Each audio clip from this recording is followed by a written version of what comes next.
माणुसकीचा धर्म पाळून आयुष्यात प्रत्येक ध्येय प्राप्त करण्याचा प्रामाणिक प्रयत्न कराल तर आयुष्यात प्रत्येक शिखर पादाक्रांत कराल असं म्हटलं जातं।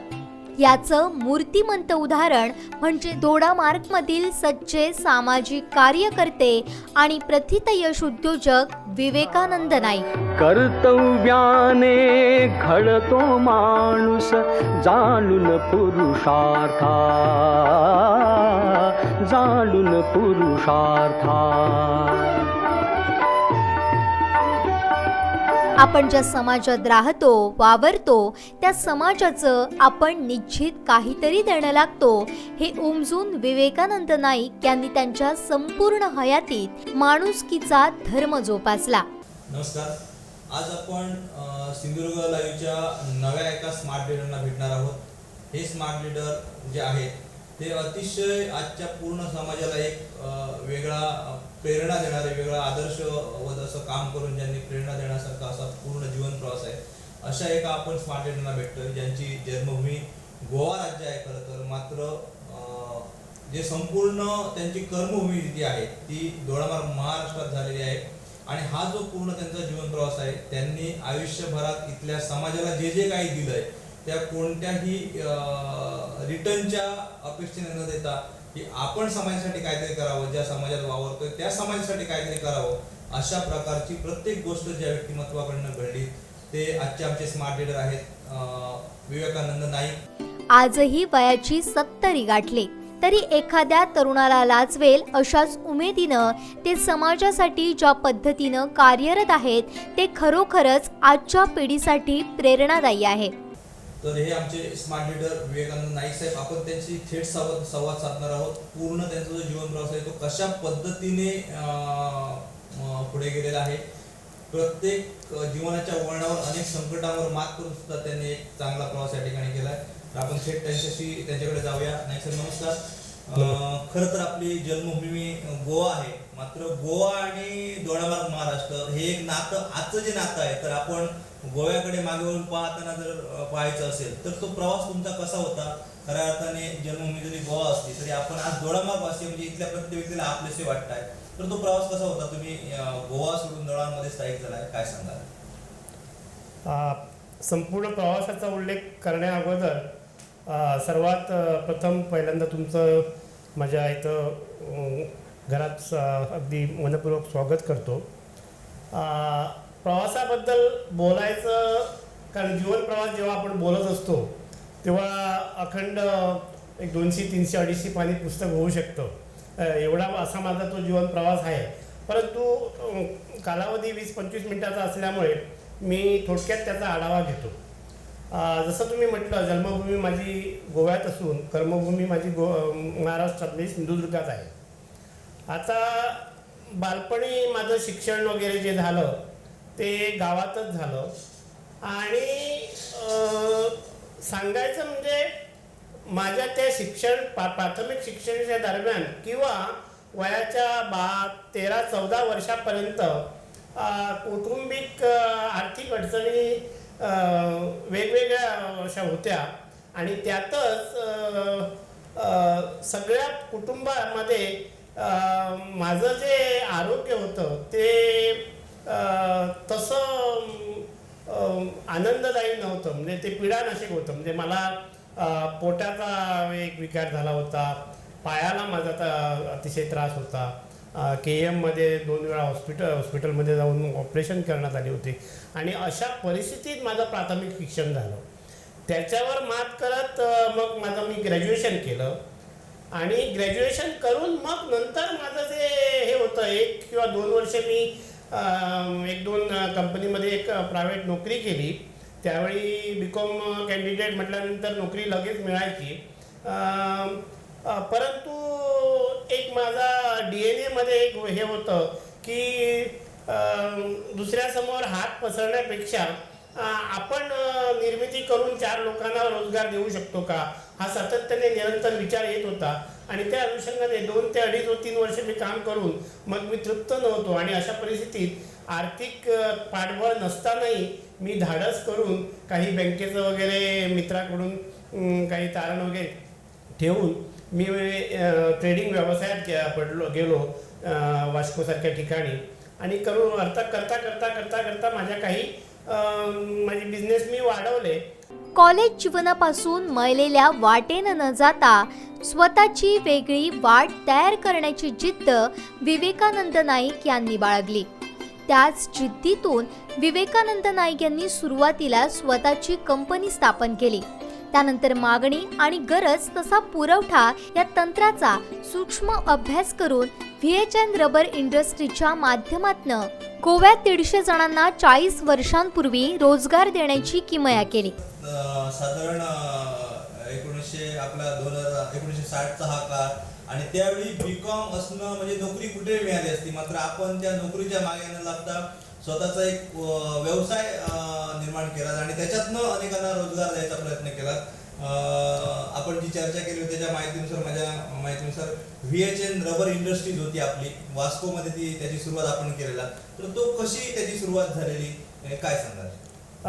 VHN रबर इंडस्ट्रीजच्या अगोदर कदाचित मी तुम्हाला उदर त्याच्यात सांगायला विसरलो असेल किंवा सांगितलं नसेल, परंतु विवेकदीप एंटरप्राइजेस म्हणून माझं एक एंटरप्राइज होतं ज्याच्या माध्यमातून मी कारण जिथं मी वास्तवामध्ये होतो वास्कोसारख्या शहरात, ते Vasco harbour area port area असल्यामुळे तिथं MPD सारखं, गोवा शिपयार्ड सारखं, जुवारी एग्रो सारखं बरेच हे तिथं इंडस्ट्रीज तिथं मोठमोठ्या होत्या.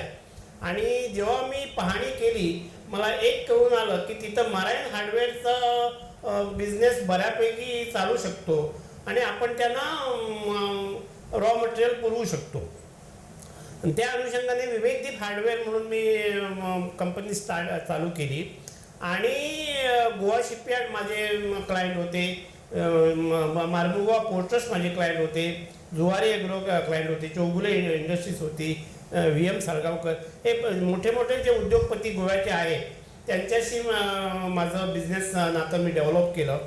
आणि हे मराईन हार्डवेअर चालू केल्यानंतर माझ्या एक लक्षात आलं की मार्मुगोवा पोर्ट ट्रस्ट जे आहे त्यांना रबराइज इंडस्ट्रीयल प्रॉडक्ट मोठ्या प्रमाणात त्यांना लागत होतं. आणि मी बारकाईने जेव्हा त्याचा विचार केला तेव्हा तिथले बरेचसे इंजिनियर, इवन MPDचे चेअरमॅन त्यावेळेचे ते माझ्या चांगल्या कॉन्टॅक्टमध्ये होते, त्यांच्याशी चर्चा केली आणि नंतर माझ्या असं लक्षात आलं की त्यांना आयर्न ओन लोडिंग करण्यासाठी रबर इंडस्ट्रीज म्हणजे आयडलर रबरिंग ज्याला आपण म्हणतो ते त्यांना दिवसाकाठी हजारो लागत होते. त्याच्यानंतर तिथून मी नंतर गोवा शिपयार्डमध्ये आलो, त्यांचे ते शिप बिल्डिंग इंडस्ट्री होती, तिथं पण माझ्या लक्षात आलं त्यांना रबर इंडस्ट्रीयल प्रॉडक्ट खूप लागतात. त्याच्यानंतर जुवारी एग्रोमध्ये गेलो, तिथं पण मला कळून चुकलं की त्यांना पण. आणि मग एकंदरीत बघता माझ्या लक्षात आलं की रबराइज इंडस्ट्रीमध्ये डिमांड खूप आहे आणि तिथं आपण काही लोकांना नोकरी देऊ शकतो. परंतु त्यावेळी माझं क्वालिफिकेशन BCom असल्यामुळे आणि हा विषय टोटली वेगळा असल्यामुळे काही कालावधी गेला, 1 महिनाभर विचार करायला. नंतर विचार केला जरी मला त्याच्यातलं काही ABC जरी कळत नसेल तरी कोणतरी त्याच्यातला तज्ज्ञ मी अपॉइंट करेन, त्याचं मार्गदर्शन घेईन, त्याचा जो काय असेल तो आपण पुरा करू आणि त्याच्या मार्गदर्शनाखाली हे चालू करू. आणि म्हणून एक मधुकर सावंत नावाचे ग्रस्त जो टेक्निकल माणूस होता त्याला मी जवळ केला, त्याला चांगला पगार वगैरे मी यशोर केला आणि नंतर ती VHN रबर इंडस्ट्रीचा जन्म झाला. आणि तो जो प्रवास माझा होता तो प्रवास म्हणजे परत मी दोडामार्ग यायच्या अगोदरपर्यंत तो प्रवास होता. आणि त्या प्रवासामध्ये मी मला वाटतं त्यावेळी 1978 ते 82-84 पर्यंत जवळजवळ 150 लोकांना त्यावेळी कामगार माझं काम देऊ शकलो. आणि त्यावेळी 150 लोकांना काम देणं हे कारण लोकवस्ती तशी कमी होती. आज 135 जी कोटी आपल्या भारतामध्ये आहे, गोव्यात तर ती मला वाटतं 4 काय 5 लाख होती त्यावेळी. आणि त्यावेळी म्हणजे 150 मुलांना रोजगार देणं ही तेवढी सोपी गोष्ट नव्हती. तो एक मला आनंद आहे. आहे आणि माझा जो धंदा पण व्यवस्थित चालला. बरेच लोक मला त्यावेळी पण विचारत होते, हा तुमचा कॉन्ट्रॅक्ट धंदा असताना तुम्ही एवढी मदत कशी मारली, कसं काय तुम्ही यश प्राप्ती केली. मी त्यांना एकच सांगायचो, मेहनत आणि दूरदृष्टी आणि तुमचा प्रामाणिकपणा, या 2-3 गोष्टी जर तुमच्याकडे असलं तर मला वाटतं अपयश येण्याचं कारण नाही. सगळं आहे पण स्वास्थ्य आणि समाधान नाही, यासाठी त्यांनी ऐशोराम सोडून साळसारखा ग्रामीण भाग गाठला.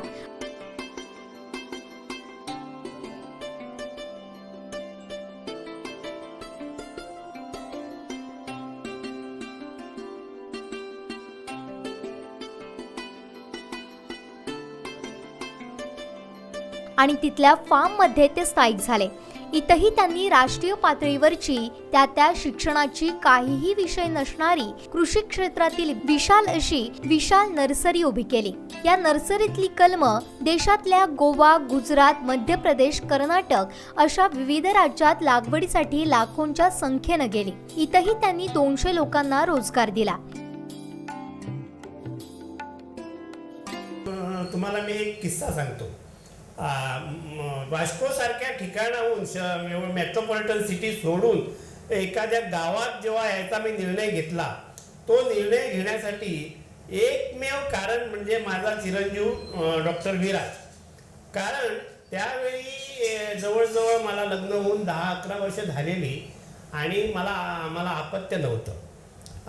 तिथं माझे गायनॅक डॉक्टर उदय नागरशेकर, माझे जवळचे मित्र, त्याने मला सहज बोलता बोलता उजरत्या भाषेत म्हटलं की अरे विवेक, तू इथं भरपूर पैसे पण कमवले, धंदा पण व्यवस्थित केला, परंतु तुला दुःख जे आहे ते दुःख जर निवारण व्हायचं असेल तर मी तुला एक सल्ला देतो.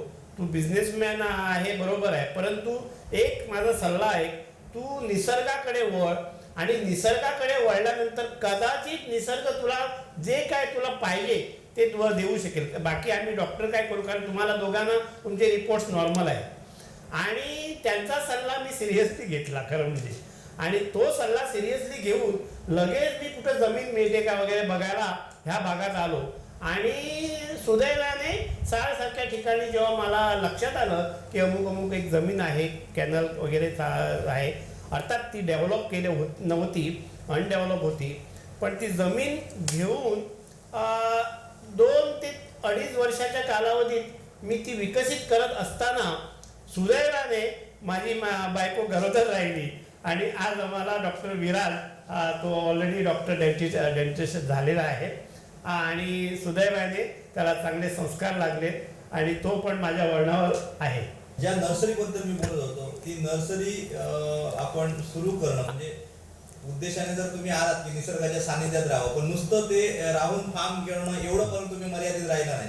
तर तिथे येऊन जसं तुम्ही जिथे गेलात तिथे जसं आपण एखाद्या परिसरात सोन्याला हात लावतो, परिस घडतो, तशा पद्धतीने तुमचं कार्य होतं. तर त्या शाळामधल्या त्या फार्ममध्ये येऊन तिथे जे तुम्ही केलेलं होतं, त्या विशाल नर्सरीची निर्मिती केलेली होती, त्या विशाल नर्सरीचा संपूर्ण देशभरात बोलबाला झाला. त्यावेळी गोव्याच्या मुख्यमंत्र्यांनी त्या ठिकाणी उद्घाटन केलं होतं. गोव्याचे राज्यपाल स्वतः तुमच्या विनंतीला त्यावेळी मान्य होऊन तुमच्याकडे त्या नर्सरीच्या शुभारंभाला आणि मुद्दाम व्हिजिट करण्यासाठी आलेले होते. तर तो प्रवास कसा होता? ती नर्सरी संपूर्ण देशभरात पूर्णपणे इतरांना मार्गदर्शक म्हणून तुम्हाला लेक्चरला सुद्धा बोलवलं जात होतं.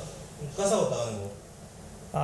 नर्सरी करायच्या अगोदर 2 वर्ष जी मी जमीन घेतलेली होती विकसित करत असताना, तिथं वेगवेगळ्या तऱ्हेचं मी प्लांटेशन केलं. त्याच्यात आंबा होता, काजू होते, नारळ होते, पोफळी होती, अशा नंतर मसाल्याची पिकं होती. अशी सगळी डेव्हलप झाल्यानंतर मग विराजचा जन्म झाला. आणि विराजचा जन्म झाल्यानंतर मग माझ्या लक्षात आलं की म्हणजे जशी माणसाची बॅटरी चार्ज होती, कारण विराज व्हायच्या अगोदर आमची बॅटरी डिस्चार्ज होती आणि नंतर ती चार्ज झाली. आणि त्याच्यानंतर काय झालं, मग मी मोठ्या प्रमाणात काजू लावायला गेलो. आणि ही नर्सरीचा तुला किस्सा सांगतो जो घडलेला आहे. हा किस्सा असा आहे, काजू लावत असताना मी एका प्रायव्हेट नर्सरीमधून, अर्थात ती शासकीय मान्यतेची होती, त्या नर्सरीमधून मी काही 100 हायब्रिडची झाडं घेतली आणि ती साधारण जून 2ऱ्या आठवड्यात ती लावली. जून दुसऱ्या आठवड्यात अशासाठी लावली की जून जुलै ऑगस्ट सप्टेंबर आपल्याकडे बऱ्यापैकी पाऊस असतो आणि त्या पावसात ती झाडं लावलेली व्यवस्थित ती गटमुळं घेतात, एस्टॅब्लिश होतात, हा तो पर्पज होता. परंतु मी सगळी मेहनत घेऊन लावून सुद्धा त्याच्यातली फक्त 12 काय 13 झाडं माझी जगलीच. आज चांगल्या मेहनतीत म्हणजे जवळजवळ 80-85 झाडं माझी मेली. आणि मेल्यानंतर माझ्या लक्षात आलं की ही झाडं एवढी मेहनत घेऊन जर माझ्याकडे मरतात तर सर्वसामान्य शेतकरी ज्याला सरकार कलमं देतानाच देतो ऑगस्टमध्ये आणि मग त्याला फक्त 15-20 दिवसाचा कालावधी पावसाचा मिळतो, अशा परिस्थितीत त्याच्याकडे पाणी नसतं किंवा काय नसतं, मग 15-20 दिवसाचा पडलेला पाऊस त्या कलमाला कसं जगवेल. आणि मग परत मला तो प्रश्न सतवायला लागला. आणि नंतर मला तर कलमं लावायचीच होती कारण मी ॲग्रिकल्चर कारण जेव्हा मला विराज झाला नव्हता तर मला वाटत होतं विराज होईल तेव्हा होईल, मुलगा होईल तेव्हा होईल, पण आता प्रत्येक झाड हे माझं मूल, ह्या अनुषंगाने मी माझी झाडाची सेवा करणार. काय असं करत असताना मला झाडाबद्दल एक वेगळं प्रेम निर्माण झालं आणि म्हणून झाड मेलं की मला अक्षरशः जसा माणूस रडतो एखादा माणूस गेल्यावर तसं मला वाटायचं की माझं झाड जिवंत नाही. आणि म्हणून मी म्हटलं की 2 गोष्टींनी, एक झाड जर निर्माण करायचं तर चांगल्या प्रतीचं करायचं जेणेकरून ते शेतकऱ्यापर्यंत चांगलं पोचेल आणि ते चांगल्या प्रतीचं जर पोचलं तर त्या शेतकऱ्याला त्याचं चांगलं उत्पादन मिळेल आणि जर काजूसारख्याचं चांगलं उत्पादन मिळालं तर आमच्या देशाला फॉरेन एक्सचेंज मिळेल. ह्या मोठ्या अनुषंगाने मी तिथं एक पहिल्यांदा 500 कलमाचा संकल्प केला. काय 500 कलमामधून मला जवळजवळ 400-450 कलमं जिवंत मिळाली कारण ती करत असताना थोडी मरतात. त्याच्यानंतर मला 200 त्या वर्षी लावायची होती. मग 300 माझ्याकडे जे शिल्लक आहे ते मी धाडस करून ॲग्रिकल्चर डिपार्टमेंटमध्ये गेलो गोव्याच्या. तेव्हा माझी गोव्याच्या ॲग्रिकल्चर डिपार्टमेंटमध्ये जरासुद्धा ओळख नव्हती. आणि मग तिथल्या डायरेक्टर मला वाटतं डॉक्टर शर्मा म्हणून होते, के शर्मा, त्यांना मी सांगितलं की साहेब म्हटलं असा माझा प्रवास झाला. तेव्हा म्हटलं माझ्याकडे 300 शिल्लक आहे. सॉरी, के शर्मा नंतर आले, डॉक्टर हेमंत कारापूरकर. तर त्यांना मी भेटलो. ते पण खरोखर माणुसकी जपणारे माणूस होते. तेव्हा जेव्हा परिस्थिती सांगितली त्यांच्या लक्षात आली की तो म्हणाला 300 कलमं आम्हाला लागतात, किमान 20-25 हजार लागतात. तर तो आकडा बघून मी पण हे झालो, सरप्राईज झालो. तर आणि मी त्यांना मोठ्या अभिमानाने गेलो होतो की 300 कलमं मी तुम्हाला पुरवू शकतो. परंतु तिथं गेल्यावर माझ्या लक्षात आलं की डिपार्टमेंट ऑफ ॲग्रिकल्चरला मोठ्या प्रमाणात कलमं लागतात. परंतु मी त्यांना एक विनंती केली, तुम्ही माझी फक्त कलमं बघा आणि लागली तर कुठेतरी तुम्ही शेतकऱ्यांना द्या. अर्थात त्याने मला 300 कलमं उचल करायला मदत केली. परंतु त्याने आणखीन एक केलं की ते म्हणाले नाही साहेब, तुम्ही जर अशा प्रकारची कलमं करत असाल तर तुम्ही 300 नाही 30,000 बनवा. आणि तुम्हाला सांगतो खरोखरच मी त्या अनुषंगाने तो विषय सिरियसली घेतला आणि पुढच्या वर्षी मी जोमाने कामाला लागलो आणि जवळजवळ 20-22 हजार कलमं माझी तयार होती. कारापूरकर साहेब अगदी सरप्राईज झाले. ते म्हणाले असे एंटरप्रेन्युअर जर गोव्याला मिळाले तर गोव्याचं नंदनवन होईल. आणि मग अशी प्रेरणा मिळत गेली.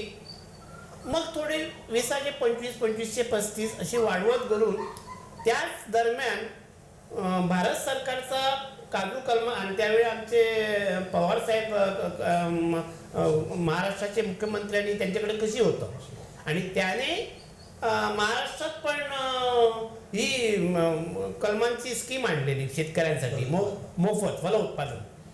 तर मी म्हटलं हे तर माझ्यासाठी परमेश्वराने दिलेलं मोठं हे आहे, उपकार होणार आहे.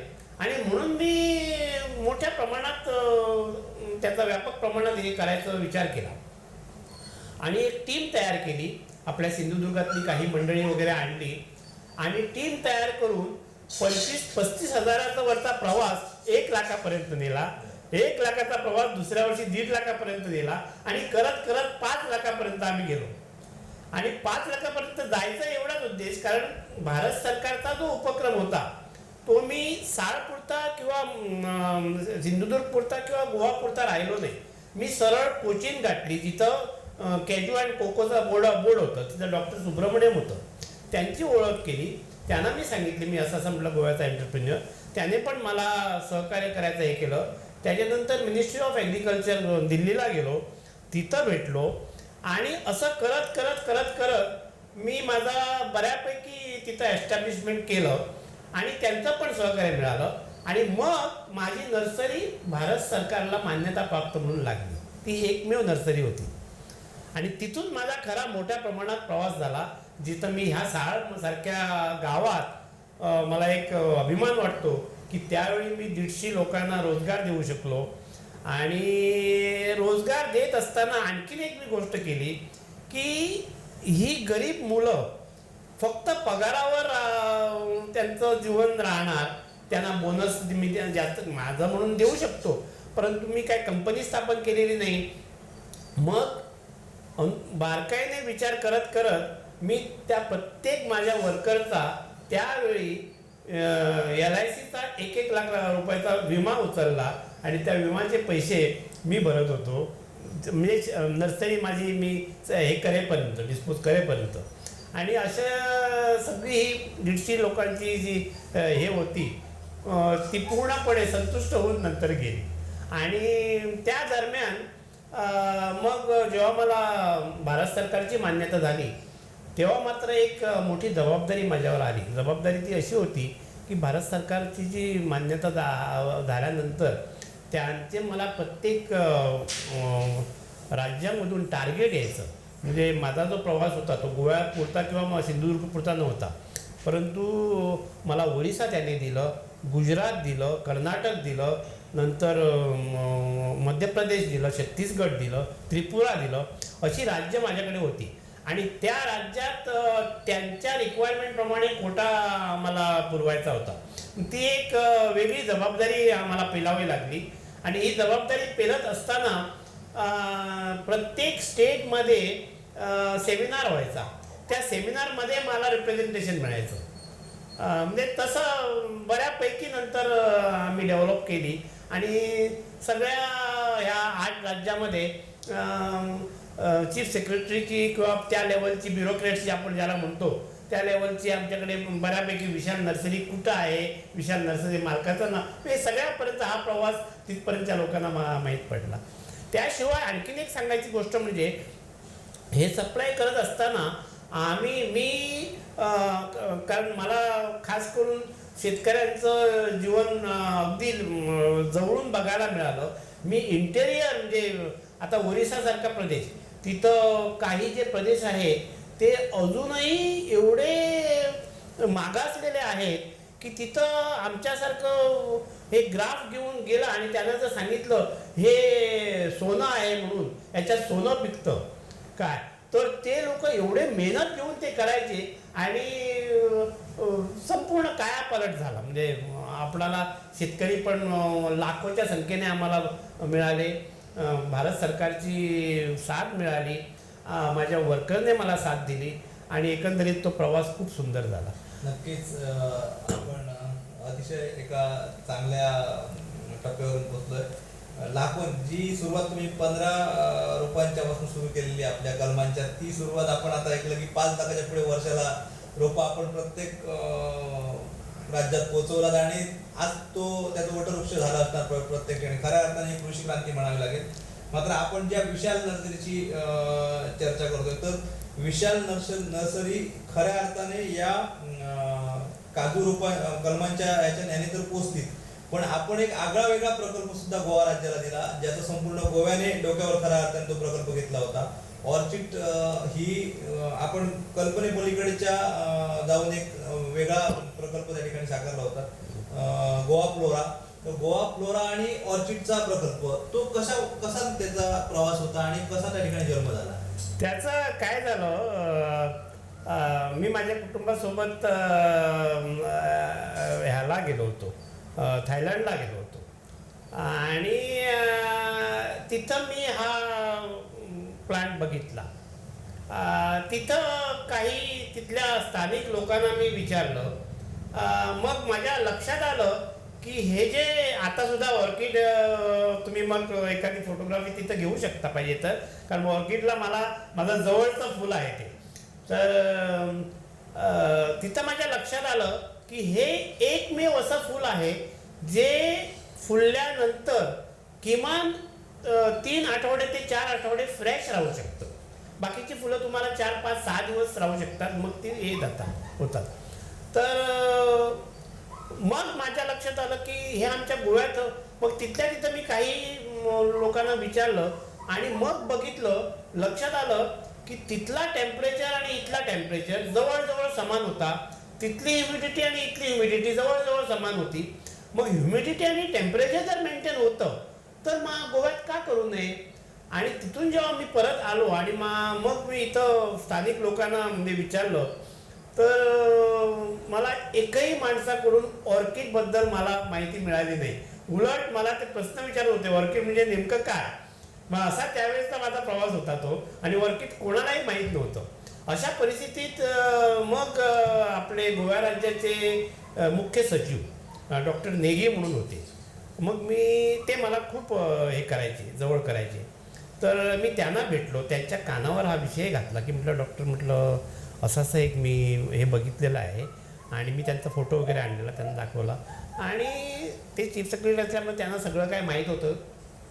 तर ते बोलले yes we can do it and Goa is a ideal land for that असं म्हणून त्याने मला एनकरेज केलं.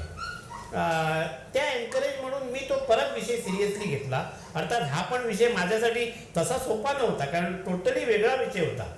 परंतु मग आम्ही थायलंडहून एक 25,000ची रोपं डायरेक्ट आणली आणि टेक्निकल टीम बेंगलोरची आणली, फ्लॉरन्स वरा म्हणून. आणि त्याने मला तो सेटअप करून दिला.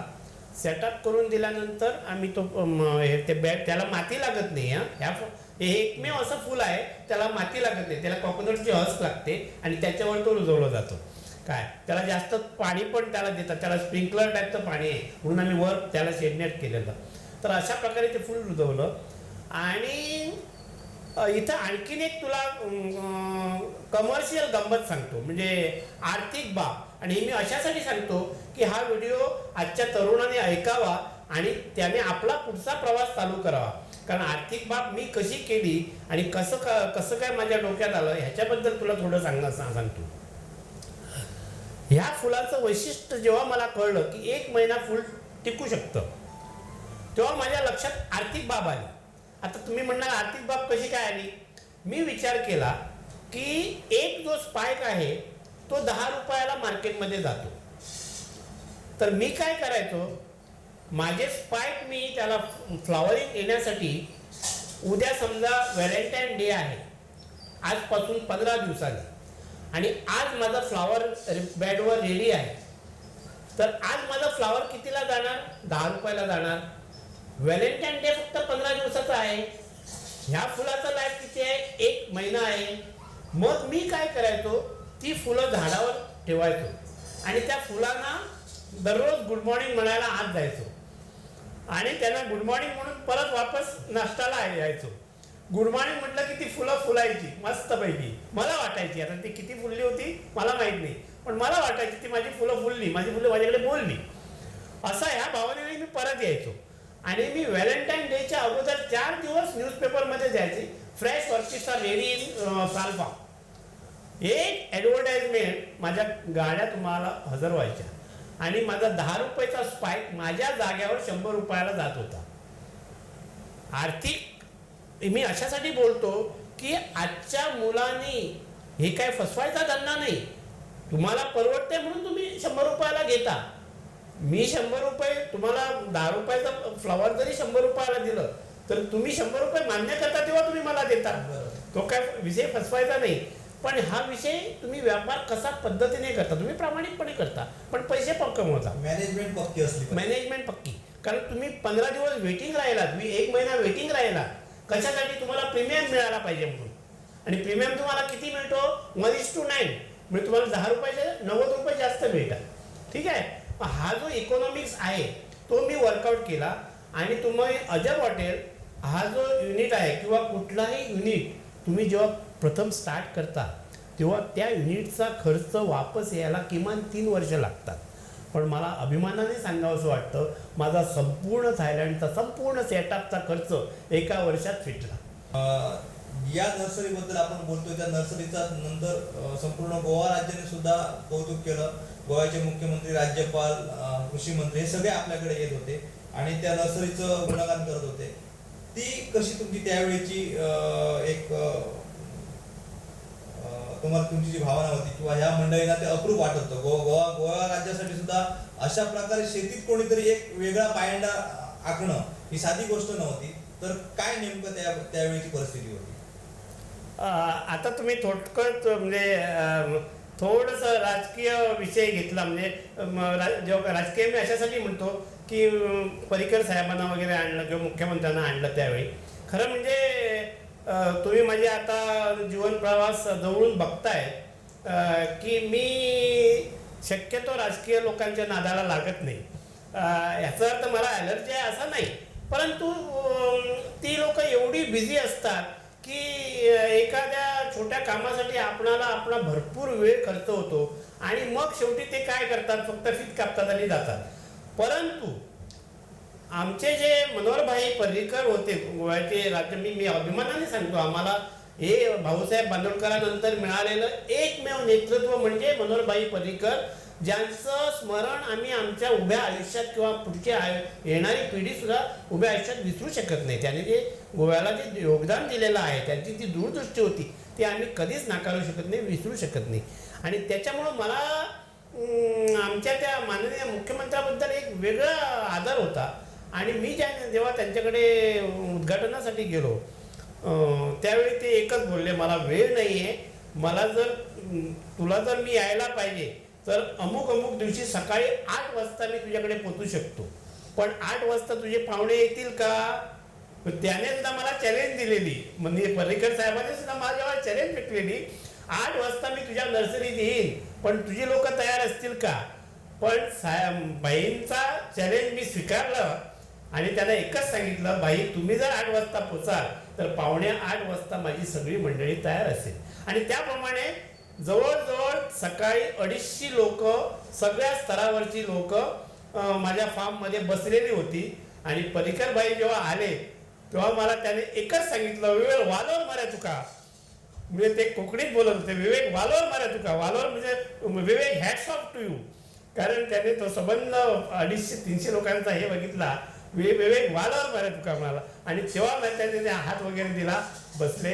आणि त्याच्यानंतर मग त्याने उद्घाटन वगैरे विस्तार केलं, नाश्ता वगैरे झाला, खूप गप्पा गोष्टी त्याने केल्या, बरंच मार्गदर्शन आम्हाला दिलं आणि मग ते नक्कीच टप्प्याटप्प्यावर एक नवीन आपल्यासमोर उलगडे होत आहेत. आणि खरोखर हे सगळ्या आजच्या युवाईसाठी, आजच्या तरुणाईसाठी एक मार्गदर्शक अशाच प्रकारच्या सगळा प्रवास नाईकसाहेबांचा आहे. आता जो खरा प्रवास सुरू होतोय, जे आपण महाराष्ट्रात बसलोय. 1 मिनिट त्याच्या अगोदर आता तुम्ही बोलता मला राज्यपालाबद्दल पण सांगितलं ना, ते मी तुम्हाला ओघाओघात विसरलो.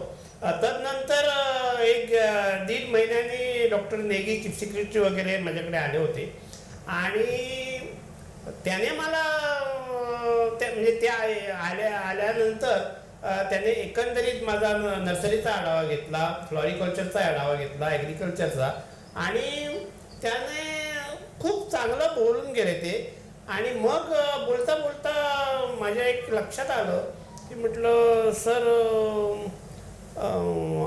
आम्हाला राज्यपाल साहेब वगैरे त्यांना ऑर्किड आवडणार निश्चित, त्यांना भेट द्यायला वेळ मिळेल का? तर ते मला, Vivek this is a good idea, will bring in many case म्हणा लागला.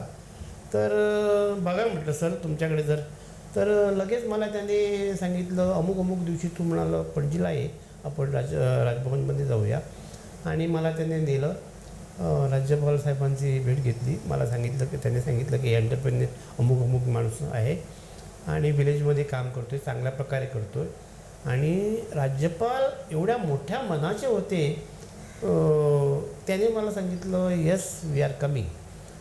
आणि त्याने तारीख दिली, तारीख ठरली, त्यानंतर त्यानुसार ते टाईममध्ये आले. आणि त्या अनुषंगाने त्याने तो एंटरप्रेन्युअरचा 3 दिवसाचा हे केला, एंटरप्रेन्युअरशिप डेव्हलपमेंट 3 दिवसाचा कोर्स होता, तो इनॉग्रेशन करण्यासाठी ते आले नाही. परंतु एकंदरीत राज्यपाल महोदयाने उद्घाटनाच्या निमित्ताने आले खरे, पण परंतु त्याने संपूर्ण दिवस माझ्या नर्सरीत, बागायतीत आणि ऑर्किडमध्ये घालवला. सुदैवाने आमच्या त्या महोदयाने आमच्यासोबत लंच पण घेतलं गच्चीवर. नॉर्मली राज्यपाल वगैरे प्रायव्हेट ह्याच्यात बसत नाहीत, पण ते आमचं नशीब म्हणणार की आम्ही की राज्यपाल महोदय यांच्या मिसेस डॉक्टर नेगी, कृषी संचालक रमेश जोशी म्हणून होते त्यावेळी, ही सगळी मंडळी घरात आमच्या बंगल्यात आम्ही एकत्र जेवण केलं. आणि मग राज्यपाल महोदय घरी गेल्यानंतर तिसरे दिवशी मला पत्र आलं की we are proud you being an entrepreneur of this state, and only 10 entrepreneur of your category will bring Goa a different name. म्हणजे तुझ्यासारखे जर 10 एंटरप्रिन्युअर जर आमच्या गोव्याला मिळाले तर गोव्याची दिशा आणि दशा बदलून जाईल, अशा तऱ्हेचं राज्यपालांचं मला पत्र आलं. आणि ते पत्र हे माझ्यासाठी फार मोठी देणगी होती असं मी मानतो आहे. आणि असा तो अगदी सुंदर प्रवास झाला. आपणाला इकॉनॉमिक्स पण, आर्थिक पण फार मोठी हे मिळाली, उंची मिळाली. परंतु ह्या लोकांचे सान्निध्य मिळालं. आम्हाला एक 100-150-200 लोकांना काम देता आलं. आणि एकंदरीत दुसरी आणखीन एक गोष्ट सांगतो मी, ह्या माझ्या नर्सरीच्या माध्यमातून, कारण आम्ही चांगल्या प्रतीची कलमं बनवत होतो आणि ती सप्लाय करत होतो, तर जवळजवळ सगळ्या राज्यामधून रिपोर्ट्स, त्यांचे ॲन्युअल रिपोर्ट्स येतात त्यांच्या स्टेटमध्ये, आणि ते रिपोर्ट्स पब्लिक होतात. तर माझ्या नर्सरीमधली जी आम्ही कलमं इथून गोव्याहून 1,500 किलोमीटरवर अंतरावर पाठवत होतो, त्यांचा सर्वायवल रेट हा 97% होता. म्हणजे जगण्याचा रेट, म्हणजे फक्त 2 ते 3% डॅमेज होत होती. आणि हा एक झाला प्रवास. दुसरा प्रवास, भारत सरकारला माझ्या नर्सरीच्या माध्यमातून म्हणजे शेतकऱ्यांच्या माध्यमातून, जे आता ज्यांना आम्ही पुरवठा करत होतो त्यांच्या माध्यमातून काजूच्या क्षेत्रात एक्सपोर्ट जो होत होता त्याच्यामधून बऱ्यापैकी त्यांना फॉरेन एक्सचेंज मिळत होता. हे सगळ्या गोष्टी बघून, प्लस आमचं सोशल काम बघून, भारत सरकारने त्यावेळी आम्हाला इंदिरा गांधी पुरस्कार दिला. एकदा त्यांच्या पत्नीला तापावरील क्रोसिन टॅबलेट दोडामार्गमध्ये मिळाली नाही. यावर त्यांनी चिंतन मनन करत औषधांअभावी सर्वसामान्यांचे काय हाल होत असतील याचा विचार करून 35 वर्षांपूर्वी दोडामार्गमध्ये स्वतःचं वर्षा मेडिकल उभं केलं. आज तेच मेडिकल स्टोअर दोडामार्गची औषध वाहिनी बनलाय. इथूनच त्यांचा खऱ्या अर्थानं त्यांच्या सामाजिक कार्याचा प्रवास सुरू झाला. नर्सरीकडनं मग त्या क्षेत्रातनं बाजूला जाणं आणि मेडिसिन, खऱ्या अर्थाने वर्षा मेडिकलचा जन्म या निमित्ताने, आणि दोडामार्गची एंट्री, हे एकाच वेळी होतं. काय नेमका किस्सा होता तो? त्याचा पण एक गमतीदार किस्सा आहे. तो किस्सा असा होता की मला आठवतंय की मिसेसला थोडा ताप होता आणि ताप लगेच बाजूचं शहर म्हणजे दोडामार्ग. मग 6 4 किलोमीटर 5 किलोमीटर अंतरावर म्हटलं अस्नोडाला किंवा म्हापशाला जाण्यापेक्षा इथल्या इथं मी काहीतरी तापासाठी आणतो, नंतर उद्या बघू काय ते. मग मी क्रोसिनची गोळी घेण्यासाठी इथं बाजारात आलो आणि तिथं महामरे मेडिकल म्हणून एक होता, तर त्यांच्याकडे गेलो आणि म्हटलं मला क्रोसिनच्या 5 गोळ्या द्या. मग त्याने मला न विचारता न सांगता मला गोळ्या दिल्या. पण माझं पूर्वीपासूनचं डोळे आणि विचार करण्याची पद्धत ही वेगळी आहे. डोळे कावळ्याचे आहेत आणि विचार करण्याची पद्धत अगदी सूक्ष्म आहे. तर अशा परिस्थितीत मी बघतो तर ते क्रोसिन नव्हतं, ते जेनरिक मेडिसिन कुठलं तरी होतं. तर म्हटलं साहेब मला हे नको आहे, मला क्रोसिन द्या. तर ते परत सांगायला लागले मला तेच आहे ते. तर म्हटलं साहेब मी मागतो ते नाही, मला क्रोसिन फक्त पाहिजे, मला हे दुसरं काहीतरी दिसतं आहे. तर नाही ते सेम आहे. तर मला सेम आहे म्हणजे ते नाही म्हटलं. असं ते वाटाघाटी करत असताना तो जरा जास्तच बोलायला लागला. तर मग मी त्याच्याकडे जास्त बोललो नाही. मी म्हटलं गोळ्या तुम्ही ठेवा मग मी अस्नोड्याला जाऊन वगैरे ते गोळ्या घेतल्या, तिला बरं वाटलं. परंतु ह्याच्यामुळं मला एक विचार करण्यासाठी भाग पाडलं त्याने, की दोडामार्गमध्ये क्रोसिन का मिळू नये. आणि लगेच दुसऱ्या दिवशी मी स्थानिक इथं डॉक्टर कुलकर्णी आणि डॉक्टर पाटकर आज बिचारे नाही आहेत, तर त्यांना भेटलो आणि त्यांना भेटून कालचा तो किस्सा सांगितला. तर दोघांनी मला काय या दरिद्राला सांगायचं असा मला त्याने विषय सांगितला. आता तो शब्द ऐकल्यानंतर पुढचं मला भाषण त्यांच्याकडून अपेक्षित नव्हतं काय चांगलं बोलतील असं. पण माझ्या लक्षात एक आलं की जो शब्द त्याने वापरला होता त्या शब्दाला अनुसरून माझ्याला एक लक्षात आलं की हा मेडिकल चांगल्या पद्धतीने चालवू शकत नाही किंवा दुसऱ्या अर्थाने लोकांना सुविधा देऊ शकत नाही, म्हणजे लोकांना मेडिसिन मिळू शकत नाही. मग मी काय केलं, 4 दिवसाने त्याच मेडिकलमध्ये गेलो आणि मी त्यांना सहज विचारलं, काय ओळखलं मला. होय होय म्हणा लागला. आणि म्हणे तो होय होय म्हटलं ठीक आहे, पण मी म्हटलं एका कामासाठी आलो आहे. आम्ही म्हटलं दोडामार्गमध्ये मला परवा क्रोसिन मिळाले नाही, म्हणून म्हटलं मी एक चॅलेंज हे करू, मी म्हटलं एक मेडिकल स्थापन करतो इथं. तर मेडिकल म्हटल्यानंतर तो म्हणाला नवीन की मेडिकल, हाच माझा चालत नाही आणि नवीन मेडिकल तुम्ही काय करणार. तर म्हटलं बघूया ना, म्हटलं कोणीतरी म्हटलं प्रयत्न केला पाहिजे. तर मग त्याने सहज विषय काढला, मग तुम्ही नवीन घालच्यापेक्षा हा मला चालत नाही, मग हा तुम्ही घ्या. तर बोलता बोलता मी त्याला हां म्हटलं, ठीक आहे म्हटलं, मग मी कशाला नवीन इन्व्हेस्टमेंट करू. आणि तिथून तो मेडिकलचा परत सांगतो हा सुद्धा विषय माझ्यासाठी कॉन्ट्रास्ट होता, म्हणजे बिलकुल अलग. मला मेडिसिनचं माहीत नव्हतं, नर्सरीचं मला रोपांचं काय माहीत नव्हतं, ॲग्रिकल्चरचं मला काय माहीत नव्हतं, रबर इंडस्ट्री म्हणजे टोटली हे कॉन्ट्रास्ट माझे फील्ड होते. परंतु प्रत्येक फील्ड माझ्याकडे मी म्हणणार नाही मी ते यशस्वी केले. कदाचित परमेश्वराची निश्चित साथ मला मिळाली, सगळ्यांचे मला आशीर्वाद मिळाले आणि म्हणून मी प्रत्येक ठिकाणी यशस्वी होत गेलो. मेहनत तर प्रत्येकजण करतात, पण प्रत्येक मेहनतीला फळ मिळतं असं काय नाही. पण मला माझ्या मेहनतीला मात्र प्रत्येक वेळी फळ मिळत गेलं आणि तो मेडिकल स्थापन केला. त्याचं परिवर्तन असं झालं की आज जवळजवळ 35 वर्ष झाली आणि आज लोकांची भाषा अशी आहे की वर्षा मेडिकल गरोदर बाळ पोटात असताना बाळाला सुद्धा माहीत आहे वर्षा मेडिकल कुठं आहे ते, इथपर्यंत लोक जोकिंगली बोलत असतात. काय सांगायचं म्हणजे हे आम्ही कशाला केलं की आम्ही विश्वासार्हता निर्माण केली, अवेलेबिलिटी निर्माण केली. लोकांची कधी फायनान्शियल अडचण आली आम्ही कधीही मेडिसिन लोकांना कमी दिलं नाही तर देत गेलो. आज हे असे आहे की बाजारात लोक माझ्याकडे फक्त मेडिसिनसाठी येत नाही. आज लोकांना करमळकरच्या दुकानात समजा एक 500 रुपये कमी पडले, सागर शिरसाटकडे 500 रुपये कमी पडले, ते सरळ बँकेत किंवा कुठं सरळ येतात आणि सांगतात बाई 500 रुपये द्या. या बाबतीत मी बोलेन, कारण आम्ही तुम्हाला जवळून 20 वर्ष बघतोय. तुमचा तर प्रवास इथला मेडिकलचा 35 वर्षाचा आहे. पण वर्षा मेडिकलचं जे नातं आहे ते मला वाटतं या ग्रामीण तालुक्यात म्हणजे ज्यावेळी दोडामार्ग तालुका निर्मिती सुद्धा नव्हती, साधारण 80च्या दरम्यान आपण हा प्रवास सुरू केला. आणि खऱ्या अर्थाने आज जर आपल्याला ओरिजिनलच औषधं पाहिजे असतील, भले आपल्या खिशात पैसे नसतील, पण जिथे गेल्यानंतर निराश होऊन परतावं लागणार नाही या आशेने आपल्याकडे ती लोक येतात. म्हणून मी मुद्दा म्हणून तो तुमच्या वर्षा मेडिकलचा जो विषय काढला त्याचं मागचं कारणच हे आहे की वर्षा मेडिकल आणि विवेक नाईक खऱ्या अर्थाने ज्यांच्या नावातच विवेक आहे, तर तो विवेक प्रत्येक आमच्या तालुक्यातील नागरिक असू दे, महाराष्ट्रातील नागरिक गेल्या 40 वर्ष अनुभवत आहेत. आणि हे खऱ्या अर्थाने आपल्या वर्षा मेडिकलने इथल्या जनतेला दिलंय. मुद्दामून या ठिकाणी आपल्या तमाम दर्शकांना सांगू इच्छितो की वर्षा मेडिकल हे नुसतं व्यवसायासाठी नाही आहे. कारण आम्ही ज्यावेळी या मीडिया क्षेत्रात सुद्धा काम करतोय की अनेक क्षेत्रात काम करतोय की भाईंकडे एखादी व्यक्ती आली तर त्यांच्याकडे डॉक्टरने दिलेलं प्रिस्क्रिप्शन किती आहे, दिलेली औषधं किती आहेत याचा आणि खिशात असलेल्या पैशांचा कधी ताळमेळ झाला नाही.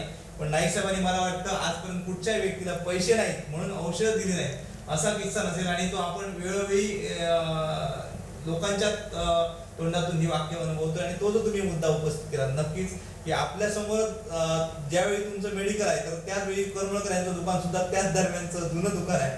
तर हा जो एक हे आहे की बाबा दोन्ही गोष्टी ज्या ठिकाणी घडतात त्या खऱ्या अर्थाने वर्षा मेडिकलने प्रत्येक इथल्या गरजूला मदत करण्याचं काम केलं. आणि आजही तो वसा नाईक साहेब चालवत आहेत त्या वर्षामध्ये कुठेही या वाटचालीमध्ये त्यांनी खंड पडू दिलेला नाही आणि निश्चित ही वर्षा मेडिकल जे आहे ते नाईक साहेबांच्या रूपाने खऱ्या अर्थाने या दोडामार्ग तालुक्याला वरदान असंच म्हणावं लागेल. ही जे वर्षा मेडिकल आहे ते नुसतं औषध देणं हाच काम करत नाही, तर खऱ्या अर्थाने इथल्या नागरिकाला एखादं संकट असेल किंवा एखाद्या गोष्टीची मदत असेल तर मला वाटतं तुमच्याकडनं ती मदत दूर होते. अशा प्रकारचा एखादा किस्सा आपण निश्चित सांगू शकाल. मला वाटतं तो निश्चित या युवाईला सुद्धा मार्गदर्शक असेल. सहज चर्चा करता आपण असं म्हटलेलं की मला नेमकं आठवतं की आपण बऱ्याच वेळा अशा चर्चा करत असतो की आपला जो दिवसाचा व्यवसाय होतो किंवा बिझनेस होतोय तर त्याच्यामध्ये आपला व्यवसाय किती झाला हे बघण्यापेक्षा बाबा एखाद्या व्यक्तीकडे पैसे नसले तर तुम्ही त्याला औषध दिलेली आहे त्यामुळे त्याला किती माझं नुकसान झालं हे तुम्ही कधी नाही बघितलात. त्याचं जे चेहऱ्यावरचं समाधान आहे तोच तुमचा खऱ्या अर्थाने जसं तुमचं आत्मिक समाधान एक दुसऱ्याच्या चेहऱ्यावरचं हसू आहे तर त्या पद्धतीने आपण नेहमी समाजाकडे बघत असता. काय सांगणार? मीच संदीप तुम्हाला थोडंसं दुसऱ्या शब्दात सांगतो. माझं वर्किंग कसं असतं की सबंध दिवसाच्या कालावधीत आपला दुपारचा पिरियड आणि मग संध्याकाळचा पिरियड ह्या दोन्ही क्लब केला तर आपला दिवसाचा समजा एक XYZ आकडा असतो. एक मग ते 40,000 असू द्या 30,000 असू द्या. तर त्याच्यामध्ये किमान 2 ते 3 कस्टमर असे येतात की ज्यांच्याकडे खरोखर आर्थिक तुणतुण आहे आणि त्यांना औषधाची तर गरज फार आहे पण त्यांच्या खिशात काही नाही किंवा 500 रुपयाचं असलं तर त्यांच्या खिशात 100 असतात 400 नसतात. आजपर्यंत वर्षा मेडिकलचं तुम्ही तसं आता तुमच्या तोंडात सांगितलं आजपर्यंतचा रेकॉर्ड असा आहे की आम्ही औषधासाठी कधीही लोकांना अडवलेलं नाही आणि त्या लोकांनी परत म्हणजे जवळजवळ 80% लोक आम्हाला पैसे आणून देतात आणि 20% जी देत नाही ती वृत्ती खराब आहे म्हणून नाही, त्यांना आर्थिक खरोखर जमत नाही म्हणून देत नाही. त्यामुळे त्याचे इथं फसवायचा विषय नाही आहे खरोखर. आणि आम्ही पण त्यांना सांगतो तुम्ही आता हे पैसे घेऊन येऊ नका कारण आम्हाला कळत आहे. परंतु त्याचं वर्किंग तुम्हाला मी वेगळ्या पद्धतीने सांगतो. काही लोक आता वर्किंग कशी करतात की त्याने जर एक 200 रुपयाचं बिल झालं आणि 10 रुपये सोडावे लागले तर रात्रभर माझे 10 रुपये गेले ह्या विवंचनेत ते असतात. काय मी वर्किंग वेगळ्या पद्धतीने करतो. माझं वर्किंग सिम्पल असे आहे की दिवसाकाठी माझा 50,000 धंदा झाला आहे. 50,000मध्ये 10,000 माझं प्रॉफिट आहे. तर आज मला 1,000 रुपयाचं औषध मी फुकट दिलं आहे तर मी 1,000 रुपयाचं फुकट दिलं म्हणत नाही. आज माझा नफा 10,000च्या ऐवजी 9,000 आहे म्हणजे मी नफ्यात आहे तोट्यात नाही. जेव्हा मी म्हणतो की 1,000चं मेडिसिन मी फुकट दिलंय तेव्हा मी तोट्यात आहे अनुभवतो आणि तोट्यात आहे अनुभवलं मला दुःख सहन करावं लागतं. परंतु जेव्हा मी म्हणतो माझा 9,000चा गल्ला आज म्हणजे माझा प्रॉफिट आहे तेव्हा मला 9,000 असल्याचं समाधान मिळतं आणि तिथं 1,000 त्यांना बेनिफिट दिला तर त्यांना समाधान मिळतं. आपली जन्मभूमी जरी गोवा असली तरी कर्मभूमी दोडामार्ग महाराष्ट्र आहे या भावनेतून त्यांनी इथं सामाजिक चळवळ उभारली. त्यात दोडामार्ग तालुका जायंट्स ग्रुपच्या माध्यमातून संपूर्ण दोडामार्ग तालुक्यातल्या कुपोषित मुलांना सतत 3 महिने स्वखर्चानं पोषण आहार पुरवून दोडामार्ग तालुका कुपोषण मुक्तीचं शिवधनुष्य लिलया पेललं.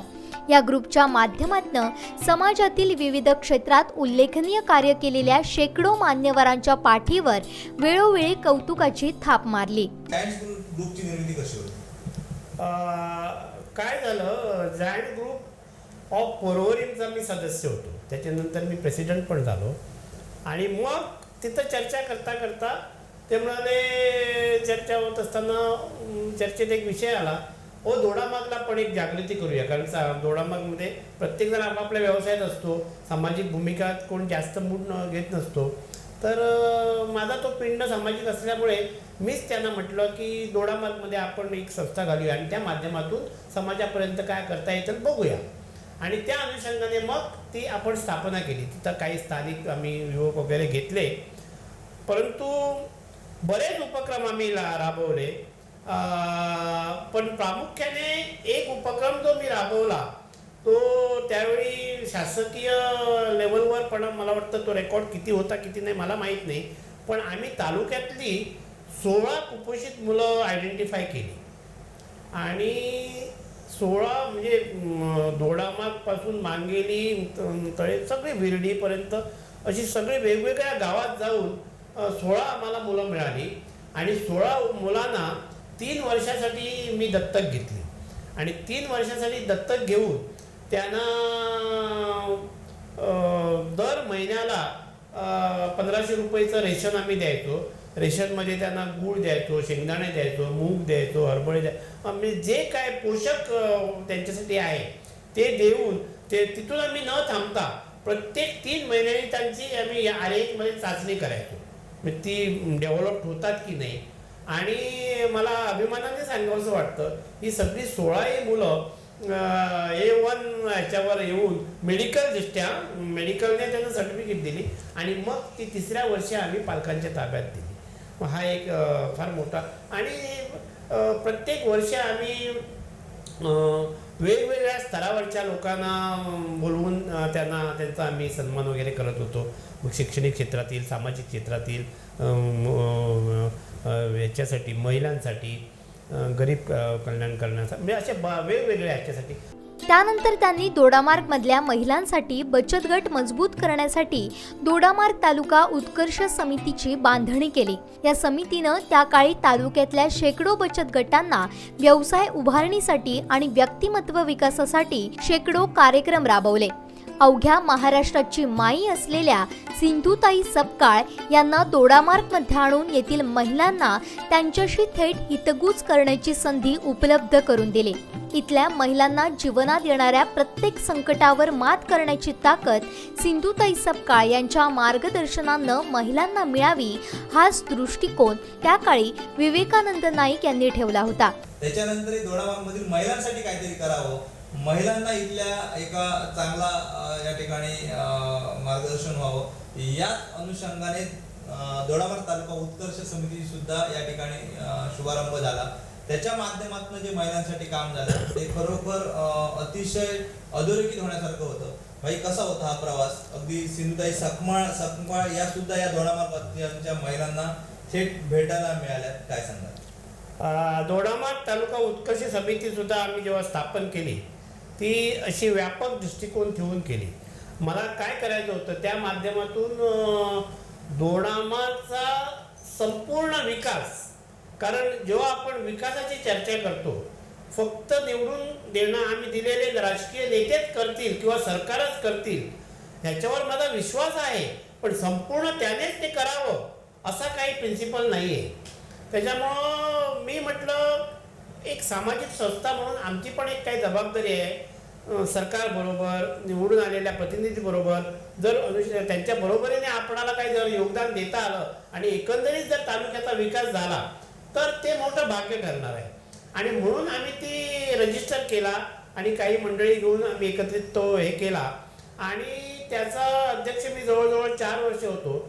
4 वर्षात काय काय उपक्रम घेतले हे तुम्हाला जवळून तुम्ही बघितलात, पण आता तुम्ही माई सपकाळांचा उल्लेख केला म्हणून सांगतो की त्या उत्कर्ष समितीच्या ह्याच्यात बऱ्याच बचत गट, महिला मंडळ, फार्मर्स ग्रुप ह्या महिला माझ्या संपर्कात होत्या आणि मी त्यांच्या अडचणी जवळून बघत होतो, मी त्यांचे अडथळे जवळून बघत होतो, मी त्यांची संकटं जवळून बघत होतो.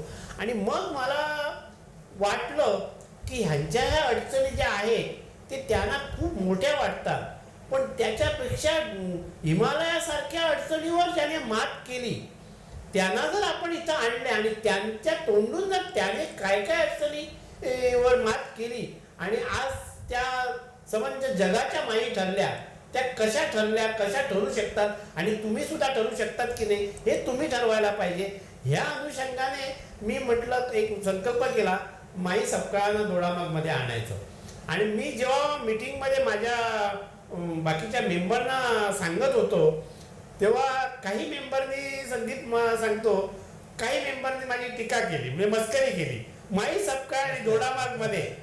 तर आणि माझा एक स्वभाव आहे जेव्हा माझ्यावर टीका होते किंवा जेव्हा माझ्यावर काहीतरी वाईट बोललं जातं तर मी परमेश्वराचे धन्यवाद मानतो, कारण माझं एकच ध्येय आहे की जेव्हा तुमच्यावर टीका होते तेव्हा तुम्हाला ती टीका आणखी जोमाने पुढे जाण्याची प्रेरणा देते. आणि मला नेमकं तेच झालं त्यावेळी. मी म्हटलं ठीक आहे, मग तुम्हाला महिना मी इथं आणूनच दाखवेन. आणि मग मी लिहायला पेटलो. मग मी त्यांचा नंबर घेतला, हे केला ते केलं. आणि मग एक विशिष्ट त्यांचा जो माणूस आहे त्यांच्या थ्रू माईंचा हे झाला. आणि सुदैवाने जेव्हा मी माईकडे बोललो डायरेक्ट, तेव्हा लगभग 4-5 मिनिटाचं आमचं बोलणं झालं असेल. शेवटी माईने एवढंच सांगितलं, बाळ तुझं बोलणं ऐकून मला वाटतं यावंसं, कधी ते मी सांगत नाही, पण तुझं प्रेमळ बोलणं आहे रे बाळ, हे माईचे शब्द होते. आणि जेव्हा ती हे शब्द बोलली ना, अक्षरशः मला माई, तेव्हा मी आई नव्हती, आई मला आठवली, आईचं प्रेम काय असतं हे मला माईने दिलं त्यावेळी. आणि जेव्हा माई प्रत्यक्षात आली तेव्हा तुम्ही माईबरोबर वर गच्चीवर होता त्यावेळी, मला आठवतं तुम्ही माईची इंटरव्ह्यू पण घेतलेला होता. तर अशी माई इथं येऊन गेली. आणि जवळजवळ माईंची उपस्थितीमध्ये त्यावेळी मला आठवतं मार्गशीर्ष गुरुवार होता आणि 5 वाजता सगळ्या बायकांना परत जायचं असतं त्या, आणि शेवटचा गुरुवार होता. आणि सगळ्या बायकांनी सांगितलेलं भाई 5 वाजता मात्र आम्ही जाणार. परंतु माई 7 वाजेपर्यंत होत्या आणि अखंड 4,500 महिला माई बरोबर होत्या. मार्गदर्शक वगैरे सगळे विसरलेल्या होत्या, सगळ्या विरघळून गेलेल्या होत्या, सगळ्या ओल्याच अप्पी झालेल्या होत्या. आणि अशी माईची भेट ही अविस्मरणीय मला ठरली. हे सामाजिक चळवळीचं व्रत सुरू असताना नाईक यांना 10 वर्षांपूर्वी हृदयविकाराच्या धक्क्याला सामोरं जावं लागलं. कित्येक महिने ते बेड रेस्ट घेत होते. दुसरा कोणी असता तर त्याने अंथरूण सोडलं नसतं. पण विवेकानंद नाईक पुन्हा समाजासाठी काहीतरी करण्यासाठी पुढे सरसावले. त्यांच्या जीवनात पूर्णविराम नाही, सदैव स्वल्पविराम. अगदी त्याचप्रमाणे ते पुन्हा सामाजिक चळवळीत सक्रिय झाले. दोडामार्गमधून आपल्या देशाला IAS IPS अधिकारी देता यावेत म्हणून त्यांनी 2016च्या दरम्यान महात्मा गांधी मिशन स्कूल सुरू केलं. पूर्वी हाताच्या बोटावर असणारी पटसंख्या नाईक यांच्या मार्गदर्शनाखाली दर्जेदार आणि संस्कारक्षम शिक्षण देत 158 पर्यंत पोहोचले. स्वतःच्या पदरची 40 लाखांहून अधिक रक्कम खर्ची घालून दुमजली स्कूल इमारत उभारली. भारतीय संस्कृतीतले प्रत्येक कार्यक्रम आणि उत्सव ते स्वतः चिमुकल्यांसमवेत साजरा करायचे. पण मूळ संस्थेनं स्कूलचं कामकाज पुन्हा आपल्याकडे घेतलं आणि त्यांचं स्वप्न तुर्तास थांबलं. महात्मा गांधी मिशन स्कूल हे जे खरं तुमचं स्वप्न होतं की या देशासाठी एक आदर्श नागरिक घडवावे, जे नेहमी तुम्ही मार्गदर्शन आमच्या शालेय जीवनात केलात आणि या महात्मा गांधी मिशन स्कूलची निर्मिती केलात. काय सांगाल तो कठीण प्रसंग, तो वेळ आणि ही निर्मिती? आता आपण महात्मा गांधी मिशन स्कूल बद्दल मला विचारता, मला जेवढा आनंद होतो तेवढ्याच तीव्रतेने दुःख पण होतं. आता तुम्ही आनंद आणि दुःख एकत्र कशाला करता हा सुद्धा नेमका तुमचा प्रश्न असेल, पण त्याचं उत्तरही मी तुम्हाला देऊन टाकतो. तुमचा प्रश्न तुम्ही विचारायच्या अगोदर आनंद अशासाठी होतो की काय होतं की हे स्कूल नॉन एडेड होतं, त्याला आर्थिक सहाय्य नव्हतं सरकारचं, ते प्रायव्हेट पण मान्यता असणारं स्कूल. आणि हे 1990 पासून दुसरी संस्था चालवत होती. परंतु दुर्दैवाने 1990 ते 2013 पर्यंत कसं तरी ते स्कूल चालवत होतं. मला वाटतं दोडामार्गला सुद्धा काही विशेष लोकांना माहीत होतं ते स्कूल आहे म्हणून. परंतु 13 मध्ये तर परिस्थिती एवढी बिकट होती की त्यांच्याकडे फक्त मुलं 5 होती आणि स्कूल जवळजवळ बंद पडल्यासारखं होतं. त्याच दरम्यान त्यांचे संचालक वगैरे माझ्याकडे त्यांनी संपर्क केला, परिस्थितीची जाणीव करून दिली. आणि परिस्थितीची जाणीव करून दिल्यानंतर मला फार मोठं दुःख झालं, कारण एखादं दुकान लॉसमध्ये झालं, बंद पडलं तर काही वाटत नाही. पण स्कूल जे विद्यादान करतं, ज्यामधून आपला माणूस म्हणून खऱ्या अर्थाने जन्म आपला होतो आणि तिथून प्रवास चालू होऊन देशाचा किंवा राज्याचा किंवा जगाचा विकास शिक्षणावर अवलंबून असतो. ते जर यंत्रच बंद पडलं तालुक्याचं तर आपल्या मुलांना फार कष्ट सहन करावे लागणार, दूर दूर शिक्षणासाठी जावं लागणार आणि दूर जाण्यासाठी आर्थिक परिस्थिती आपल्या बाजूची तशी नाही, भक्कम नाही आपल्या दौडामागची. हा विचार करून मी त्यांना सांगितलं की ठीक आहे, म्हटलं मी घेतो, परंतु शासकीय लेवलवरच्या ज्या काही गोष्टी असेल त्या मात्र आपण कायदेशीर करूया, कारण त्या शाळेला पूर्णपणे संपूर्ण आता बदललं पाहिजे. तिथं बिल्डिंगपासून सगळ्या गोष्टी नवीन पाहिजे आणि जर आपण नवीन म्हणतो तर तिथं आर्थिक मोठी तिथं खर्चाची बाजू आहे. जवळजवळ 1.5 ते 2 कोटीचा खर्च अपेक्षित आहे. त्यावेळी 13मध्ये मला वाटलं, तर तो मी म्हटलं खर्च उचलायला तयार आहे, परंतु एवढा खर्च उचलला तर खर्च आर्थिक सोडा, परंतु सेटअप उचलल्यानंतर त्याप्रमाणेचं त्या लेवलचं शिक्षण झालं पाहिजे. आणि शिक्षण हे पोपटपंची असता कामा नये, त्याला संस्कार मिळाले पाहिजे, त्याला गुणवत्ता मिळाली पाहिजे, त्याला ज्ञान मिळालं पाहिजे, त्याला सगळ्या गोष्टीचं कारण आज जग कसं एकत्र आलं आहे इंटरनेटमुळे, पण त्याला सगळ्या फॅसिलिटीज मिळून तो एक चांगला माणूस म्हणून तयार झाला पाहिजे. अशी आमची बोलणी झाल्यानंतर ते तयार झाले. त्याप्रमाणे शासकीय लेवलवर सगळ्या गोष्टी झाल्या आणि 13मध्ये मी घेतलं. 13मध्ये 5 मुलापासून मी फक्त काही पालकांना सांगितलं की म्हटलं मी टेक ओव्हर केलेला आहे.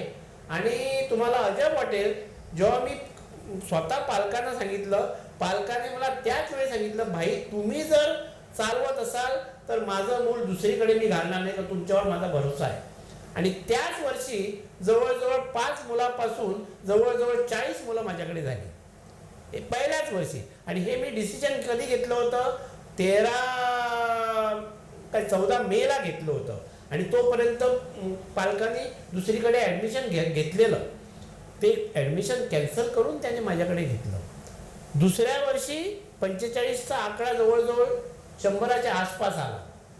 तिसऱ्या वर्षी परत 125 झाली आणि कालच्या वर्षी म्हणजे मागच्या वर्षी तर कोविडला गेलं, त्याच्या अगोदर 158 मुलं माझ्याकडे होती. आणि 158 मुलं झाल्यानंतर जसं मी तुम्हाला पहिल्यांदा सांगितलं, आनंद होतो स्कूल चालू, पण दुःख पण होतं. दुःख असं होतं की मागच्या वर्षी मला त्या मॅनेजमेंटचं पत्र आलं की स्कूलचं पुढचं काम तुम्हाला करू देणार नाही, ते स्कूल आम्ही तुम्हाला चालवू देणार नाही, तुम्हाला ते बंद करायचं आहे आणि ते स्कूल आम्ही चालवतोय. आता शासकीय लेवलवर सगळ्या गोष्टी झालेल्या, परंतु माझा पिंड भांडण करायचा नाही, माझा पिंड तंटा करायचा नाही, माझा पिंड लोकांना शिवाय किंवा हे द्यायचं नाही किंवा काहीच करायचं नाही. मी साध्या कुठल्याही तुम्हाला सुद्धा कधी मी सांगितलं नाही की अशी मला हे लोक त्रास करतात किंवा पत्रकार परिषद मला घेता आली असती, परंतु मला त्यांचं पण नाव बदनाम करायचं नव्हतं किंवा मला डिस्प्यूटमध्ये जायचं नव्हतं. तर मी एकंदरीत त्यांना म्हटलं ठीक आहे, तुम्ही जर चांगल्या पद्धतीनं जर मुलांचा उत्कर्ष करत असाल आणि मुलांना घडवत असाल, ठीक आहे, माझा जो काय खर्च आहे ते आपण नंतर बघून घेऊ. पण आजपर्यंत मला एक पैसा दिलेला, आजपर्यंत मी 50-60 लाख तिथं खर्च केलेले होते, पण परंतु आजपर्यंत मला काही एक पैसा मिळालेला नाही. पण पैशाचं बाजूला ठेवा, पण मी आजपर्यंत जसं तुम्हीच उल्लेख केला की मी सामाजिक काम करत आहे, तर त्या भावनेतून माझं एवढंच म्हणणं आहे की तिथं मुलांना घडवायची क्षमता तुम्ही राखा, मुलांना घडवा. कारण आज जागतिक स्तरावर फार मोठी स्पर्धा तयार झालेली आहे आणि त्या स्पर्धेला प्रत्येक, ते मग दोडामागचं मूल असू दे, गोव्याचं मूल असू दे किंवा कणकवलीचं असू दे, कुठलाही असू दे, प्रत्येक मुलाला आज स्पर्धेला सामोरे जाण्याची पाळी आलेली आहे. आणि ती सामोरे जाण्यासाठी त्या प्रकारचं शिक्षण, त्या प्रकारचं चारित्र्य निर्माण झालं पाहिजे. तेवढी तुम्ही लक्षात घ्या. हा जर इंटरव्ह्यू तुम्ही ऐकत असाल, माझी तेवढीच विनंती आहे, मी तुम्हाला दोष देणार नाही, परंतु एवढीच विनंती आहे, मुलांचं चारित्र्य घडवायला पाहिजे, मुलांना चांगल्या प्रतीचं शिक्षण द्यायला पाहिजे आणि मुलांना मोठ्या माणसांना आदर देण्याची भावना राखण्यासाठी तेवढं तुम्ही जरी केलं तरी माझे जे काय पैसे तिथं खर्च आहे की मला मिळाल्यासारखं मला समाधान होईल. मात्र इथं त्यांनी संबंधितांशी संघर्ष न करता स्वतःहून तिथून एक्झिट घेतले. यावर ते थांबले नाहीत, तर श्रीमती सुशीलाबाई मेमोरियल ट्रस्टच्या माध्यमातून त्यांनी दोडामार्गसाठी अत्यंत आवश्यक असलेली शववाहिका अगदी मोफत उपलब्ध करून दिली. जो माणूस पूर्णविराम ठेवतो तोच थांबतो. माझ्या जीवनात मी पूर्णविराम ठेवत नाही. आणि सतत स्वल्पविराम असल्यामुळे मी पुढे जात असतो. कितीही संकट आणि माझं तर मला वाटतं जीवन चरित्र जर पालटून बघितलं तर माझ्यावर संकटावर संकट एक गेली म्हणून पुढे जात गेलो. काय मी कधीच मागे वळून पाहिलं नाही आणि त्याच्यामुळं मी पुढे जातोय. आता उल्लेख केला तुम्ही याचा बायकीचा, तुम्हीच आता बोलता म्हणाला अत्यंत गरजेची वस्तू होती ती. कारण मी बघत होतो गोवा मेडिकल सारख्या कॉलेजमध्ये एखाद्याचा मृत्यू होतो, कणकवली हॉस्पिटलमध्ये मृत्यू होतो आणि ज्याचा मृत्यू होतो त्या कुटुंबाची हालाकीची परिस्थिती असते. त्याला 50 रुपये खर्च करायची त्याची हे नसते. अशा परिस्थितीत लोकांना तर ती बॉडी आणावी लागते कारण शेवटी तो शेवटचा हे आहे ते. त्याच्यामुळं मी तो विचार केला की कोण जे आम्हाला थांबवायला बघतात त्यांना थांबवायचा प्रयत्न करून देत, पण आपण पुढे चालायचं आहे ना. मग पुढे जात असताना दुसरी गोष्ट काय बाबा गरजेची आहे डोळ्यामार्ग चालवण्यासाठी, मग माझ्या लक्षात आलं शववाहिका ही अत्यंत आवश्यक आहे. आणि म्हणून मी विचार केला की त्याच्या माध्यमातून पण ॲक्च्युली शववाहिका देताना सुद्धा ती गोष्ट आनंददायी नसते, ती पीडादायक क्लेशदायक असते. जेव्हा मी शववाहिका लोकार्पण करताना सुद्धा म्हटलं होतं की ही शववाहिका कमीत कमी लोकांना उपयोगाला पडू आणि जी उपयोगाला पडते ती 85-90 वर्षाच्या पुढील वयस्कर म्हणजे नैसर्गिक मृत्यू होऊनच त्याचा उपयोग होऊ, ही पण आम्ही भावना राखतो. कळलं ना. तर अशा परिस्थितीत ती शववाहिका झाली आणि आजपर्यंत आनंदाची गोष्ट अशी आहे की आजपर्यंत जवळजवळ 100 गाठली त्या शववाहिकेने, पण जवळजवळ 80च्या पुढच्या लोकांनी गाठली आणि हा मला परमेश्वराने दिलेला वरदान आहे. यापुढेही त्यांनी या समाजासाठी निरपेक्ष भावनेनं स्वखर्चानं दोडामार्गमध्ये ग्रामीण भागातल्या जनतेला शासकीय कामं मार्गी लावण्यासाठी सहाय्यता केंद्र उभारण्याचा संकल्प केला. हा संकल्प सुद्धा ते पूर्ण करतील यात शंका नाही. आपला तालुका हा वेगवेगळ्या ह्याच्यावर विखुरलेला आहे, मांगेलीपासून इथं. आणि एकतर ट्रान्सपोर्टची जरा अडचण आहे, वेळेवर गाड्या नसतात. इथं काय मोठा उद्योग नसल्यामुळे आर्थिक परिस्थिती पण मोजकी आहे. आणि मांगेलीसारखा माणूस एखादा ॲफिडेव्हिटसाठी जर आला आणि त्याला जर परत दुसऱ्या दिवशी किंवा तिसऱ्या दिवशी जर कुठल्याही अधिकाऱ्यांनी बोलावलं आणि त्याला यावं लागलं तर मला वाटतं तो क्लेशदायक आहे हा विषय. कारण साधा विषय, इलेक्ट्रिसिटीचं बिल, टेलिफोनचं बिल, रेशनचं काम, एखादा ॲफिडेव्हिट, ह्या बारीक जेव्हा विषय असतो बाबा 1-2 दिवसात ते काम होणार नाही आपण मानू शकतो. पण जर का ते सहज शक्य होत असेल तर प्रत्येक अधिकाऱ्यांनी त्या खुर्चीवर बसलेल्या त्या व्यक्तीने सामाजिक भूमिकेतून ते काम केलं पाहिजे. पण आज ते दुर्दैवाने होत नाही आहे.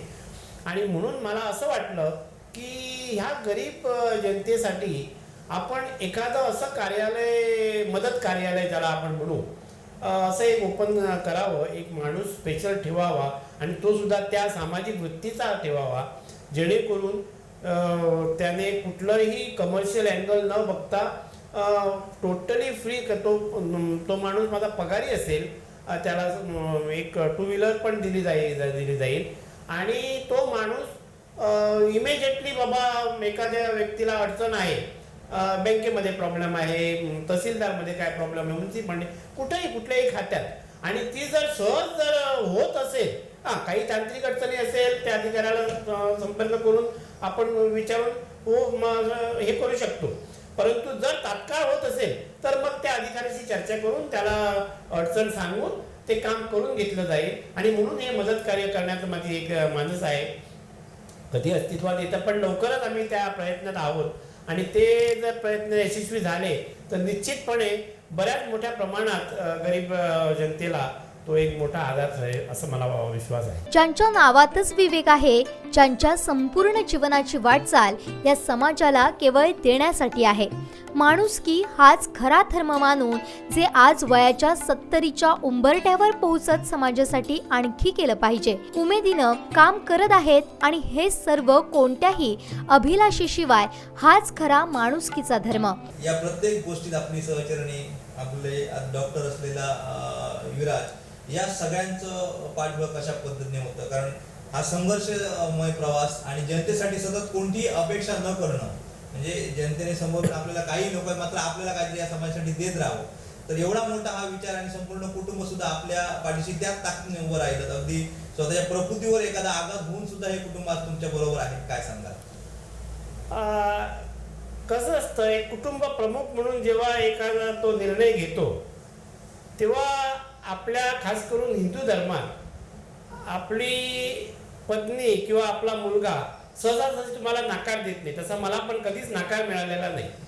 परंतु इथं मला एक थोडंसं सांगावंसं वाटतं, म्हणजे की दोडामार्गमध्ये जेव्हा जेव्हा मी सामाजिक भूमिकेतून काम करत असताना, आता तुम्ही गांधी मिशनचा उल्लेख केला किंवा बाकीच्या खूप अशा अडचणी आल्या. पण ह्या अडचणी येत असताना माझं कुटुंब बघत असतं, त्यांना माहीत असतं, किंवा नाही म्हटलं तरी जरी मी तुम्हाला सांगितलं मी कधी पूर्णविराम केलेला नाही, स्वल्पविराम, तरी त्यावेळी त्या क्षणाला त्या यातना होतात, संताप होतो, दुःख होतं, नाराजी होते आणि त्याचा सगळा बॅकअप घरात येऊन पडतो. तुम्ही कितीही जरी आनंदित राहण्याचा हे केला तरी तुमचा जो DNA आहे तो तुमच्या कुटुंबाला ओळखीचा असतो. काय एखाद्या शब्दात मध्ये तरी तुमचा बदल झाला, मग तिथं त्यांना वाटतो हे नाटक होतं, हे काहीतरी दुःख आहे यांच्यात, मग असा तो त्यांना वाटत असतं. कारण प्रत्येक कुटुंबाला ते दुःख कळत आहे आणि तसं त्यांना पण ते कळत होतं. आणि त्यावेळी त्यांचं पण एक नाराजीचा सूत मला ऐकायला येत होता कधी कधी, तुम्ही तर एवढं कशासाठी करता, असं कधी कधी ते व्हायचं. परंतु जसं मी सांगितलं, DNA मध्येच तो आहे, पिंडच तो आहे आणि त्याच्यामुळं मी तो विनोदावर विषय घ्यायचो, परत कामाला लागायचो. आणि आजपर्यंत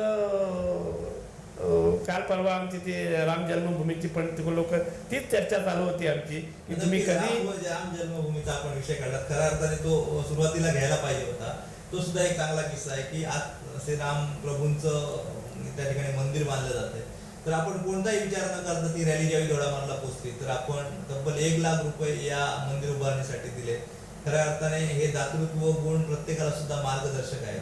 तर काय नेमकं लगेच आपण सगळं हे केलं आणि अजूनही प्रत्येक गोष्टीत आपण कुठे ना पुढे हात करत असतात. काय वाटतं? आता 1,11,000 हे पत्रकार म्हणून तुम्हाला तो आकडा मिळाला, पण मी कोणाला सांगितला नव्हता तो. तसा आकडा मोठा पण नव्हता. पण एक आनंदाची गोष्ट म्हणजे दोडामार्ग तालुक्यात 1,11,000चा पहिलाच चेक मी त्यांना दिला. तो पहिलाच त्यांचा हे चेक होता. पण मला अभिमानाने सांगावंसं वाटतं की प्रत्येकाने 1-1 रुपया तरी जरी आपला दिला तरी तो त्या मातीत जाणार. पण माझा विचार करण्याची थोडीशी पद्धत कशी वेगळी आहे. मी 1,11,000 कशाला दिले की माझ्याकडे पैसे जास्त आहेत किंवा मला नाही. मला वाटलं की राम जन्मभूमीचा जो आज हे झालेला आहे तो जवळजवळ 550 वर्षानंतर हा निकाल लागलेला आहे. आणि आज आम्हाला राम जन्मभूमीचं आज ना उद्या 1-2 वर्षात आम्हाला ते बघायला मिळेल मंदिर. आणि जेव्हा आम्ही 550 वर्षापूर्वी नंतर विषय हा झालेला म्हणतो तेव्हा आपण 550 वर्षा अगोदर आपण जर आज डोकावलं तर आपणाला एवढं गणित कळतं की ॲव्हरेज माणसाचं जीवन प्रवास 80 वर्षाचा धरला तर 7 ते 8 पिढीने तिथं आपलं योगदान त्या राम मंदिरासाठी होण्यासाठी दिलेलं आहे.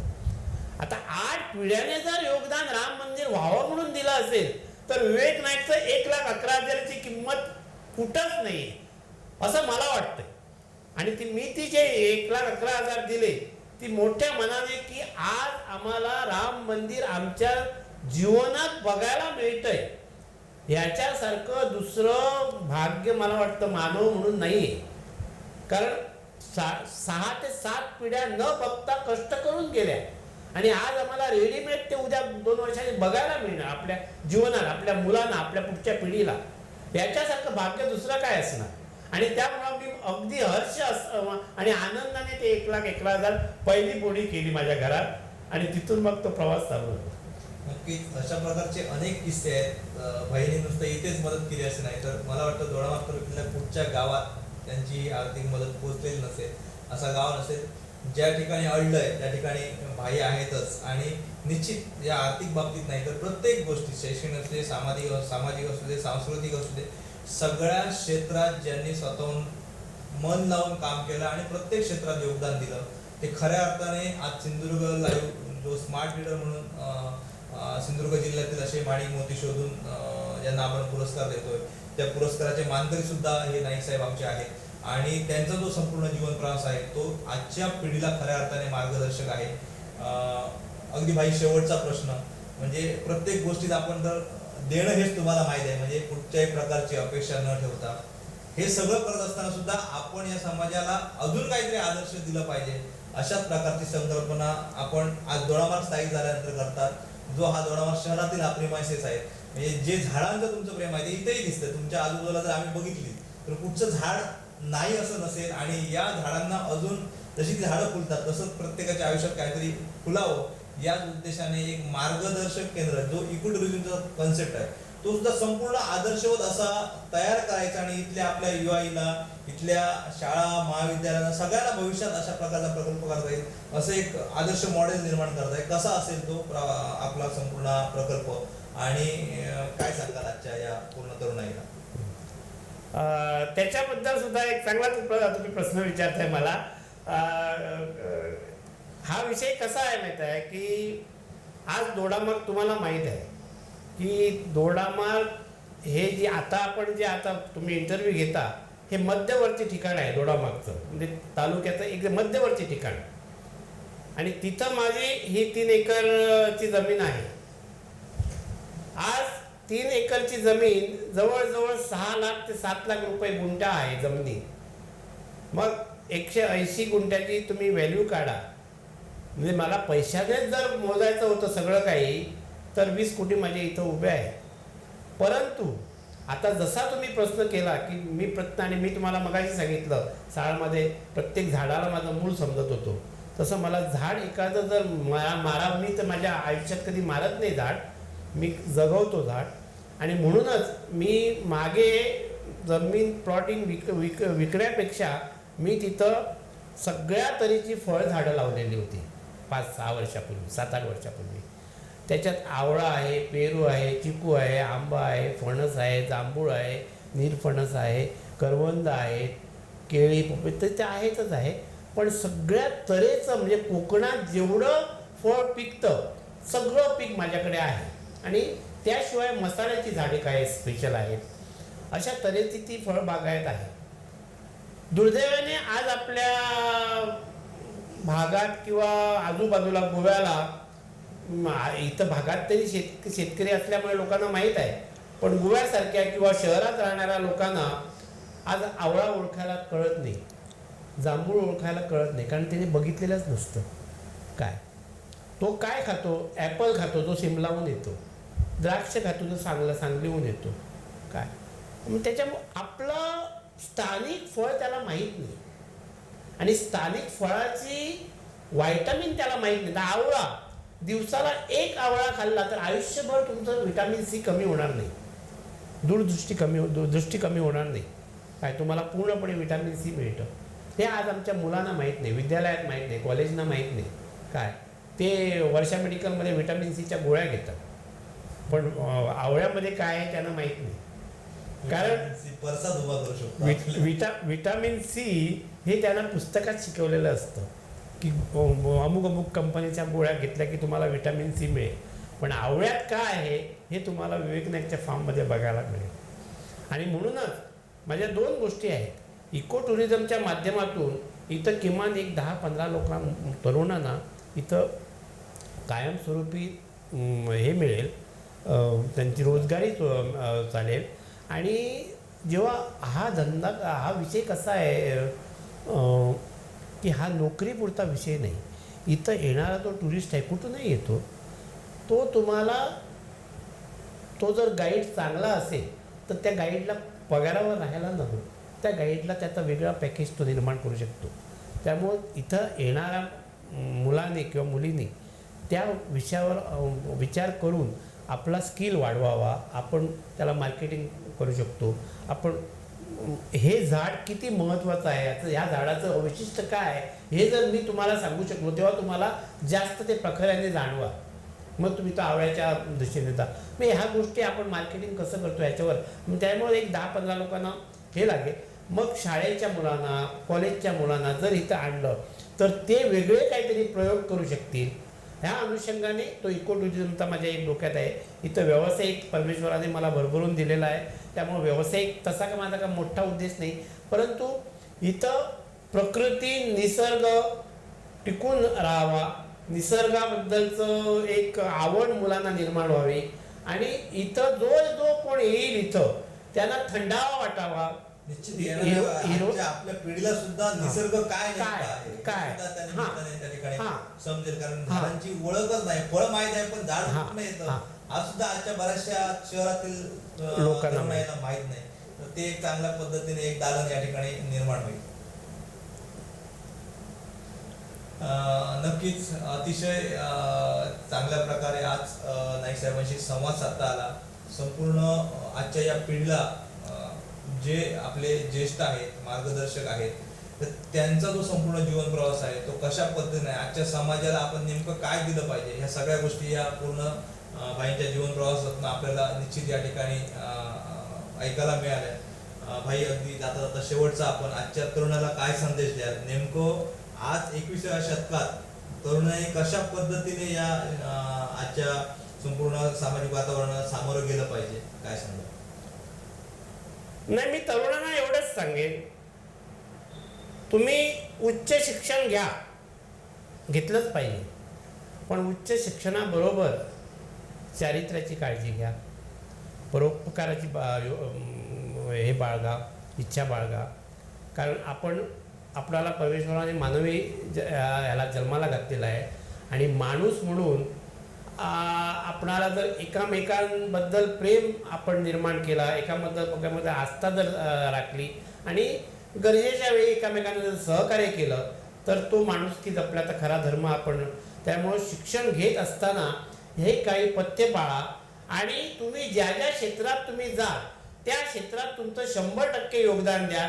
आणि जर तुम्ही 100% योगदान प्रामाणिकपणे आणि कष्ट घेऊन जर दिले तर तुम्हाला अपयश येण्याचं काही कारण नाही, नाराज होण्याचं काही कारण नाही, उदास होण्याचं काही कारण नाही. तुम्ही यशाचे शिखर गाठत जाल. फक्त प्रामाणिकपणा आणि तुमचा जिद्द ह्या गोष्टी तुम्ही जर बाळगल्या तर मला वाटतं, आणि माणुसकीचा धर्म पाळा, एकामेकांना मदत करायची प्रथा चालू करा आणि ती डोक्यात विषय ठेवून जर तुमचं जीवन प्रवास चालू केला तर तुम्हाला अपयश येण्याचं किंवा नाराज होण्याचं, उद्याच होण्याचं काही कारण नाही. मी तुम्हाला सगळ्या माझ्या शुभेच्छा देतो आणि तुम्ही इथं आज इंटरव्ह्यू घ्यायला आलात, इंटरव्ह्यू घेतलात, चांगले प्रश्न विचारलेत आणि ह्या प्रश्नांची उत्तरे मी योग्य प्रकारे दिली आणि ती मुलांना पुढच्या पिढीला मार्गदर्शक ठरेल अशी अपेक्षा व्यक्त करतो आणि धन्यवाद. नक्कीच मानवता हाच खरा धर्म आहे आणि तो प्रत्येकाने या ठिकाणी आम्ही बाळगावा. आमचे जे आजचे स्मार्ट लीडर होते ते विवेकानंद नाईक साहेब. आपण लिडरशिप कशी असावी, माणसाचं आयुष्य कसं असावं, कारण आजचे आपण अनेक राजकारणी पाहतोय, सामाजिक क्षेत्रात वावरणारे अनेक लोकही पाहतोय की निश्चित ही सगळी लोक मंडळी काही ना काही करत असतात, पण हे सामाजिक क्षेत्रात वावरत असताना समोरून सुद्धा काहीतरी अपेक्षा असते. मात्र हे जे व्यक्तिमत्व आहे आपल्या समोर आज ज्यांच्याशी आपण संवाद साधला, जे आमचे स्मार्ट लीडर आहेत, समोरून समाजाकडून कोणत्याही येण्याची अपेक्षा न बाळगता संपूर्ण आयुष्यभर ज्यांनी देणं हाच आपल्या आयुष्याचा एक पार्ट बनवला आणि आजही ते या 70च्या वयावर असताना सुद्धा, उंबरठ्यावर असताना सुद्धा आपल्या पूर्ण वाटचालीला कुठेही पूर्णविराम देऊ इच्छित नाहीत, स्वल्पविरामच ठेवत आहेत. निश्चित हे संपूर्ण युवा पिढीला एक आदर्शवत असत आहे. अशा या सच्चा व्यक्तिमत्वाला स्मार्ट लीडर म्हणून गौरव करताना आम्हाला अत्यानंद होतोय. पुनच्छ टीम सिंधुदुर्ग लाईव्ह कडून विवेकानंद नाईक यांना हृदयापासून शुभेच्छा.